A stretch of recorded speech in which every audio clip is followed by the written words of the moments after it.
My name is Moshewa, and in this video I'll show you how to integrate pSynum Plus into the Segger IDE. pSynum Plus can be integrated into all the popular IDEs. The result of the integration would allow you to experience pSynum Plus in a way that's familiar, and allows for quick results with location references, meaning you can simply click on a message and it will take you to the location of the emission. If you still need to create a compiler configuration, or if you still need to download pSynum Plus, feel free to refer to the link down in the description in order to check out our playlist. So let's get started. From the Tools menu, select Options. From here, we will select the Building tab, scroll down to Global Macros, and double-click this option. Let's define the global macros that we need for this integration.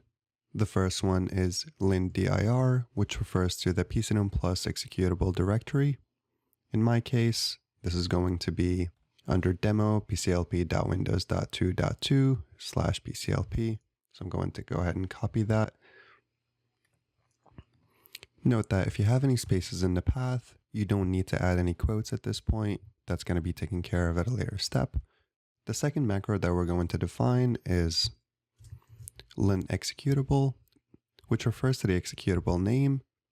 In my case, this is pclp64.exe. On Mac, this would be pclp64_macOS, and similarly on Linux, it will be pclp64_linux. And last but not least, we will add lint configuration, which refers to the configuration file. This is located under the config directory. This is the compiler configuration that we created in the previous video that's linked down in the description, called co-segger.lnt. Once you have typed in all this information, go ahead and click OK. Click OK once more. And now we will add pSynum Plus as an external tool by clicking on File, Open Studio Folder, External Tool Configuration. The content of the XML file can be found down in the description, and it's also included in the reference manual that's found with pSynum Plus 2.2 and later. Once you have the content of the XML file, you can go ahead and paste it within the Tools tag, like so. We will make sure that the Commands tag is on one line, separated by spaces. Once this is complete, you can go ahead and save that, and you can do that by clicking on File, Save Tools.xml. Once the file is saved, we can go ahead and restart the Segger IDE in order for the changes to take effect. Here we have a small example that we can analyze using pSynum Plus. We can right-click on test.c and select pSynum Plus. pSynum Plus was able to find one error and a few supplementals and warnings.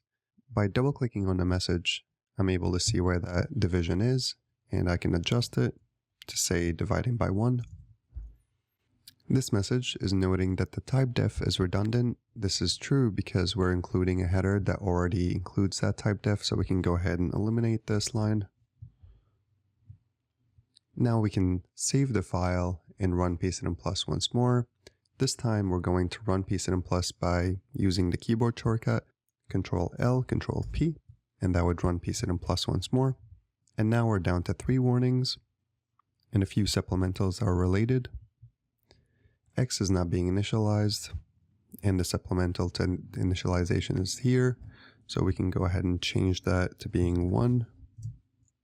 Y is not being used, and that's where Y is being initialized. We can change Z equal to 1 to be Y instead. And now Y is being utilized. We can go ahead and save once more and run pSynum Plus again. And that's how we're able to resolve pSynum Plus messages within the Segger IDE. We hope you have found this video to be helpful. To go further, feel free to check out the reference manual, including the doc directory of the pSynum Plus distribution package. If you're running into any issues, or if you have video topic suggestions, feel free to reach out to us on support@psynumplus.com. Have a good one.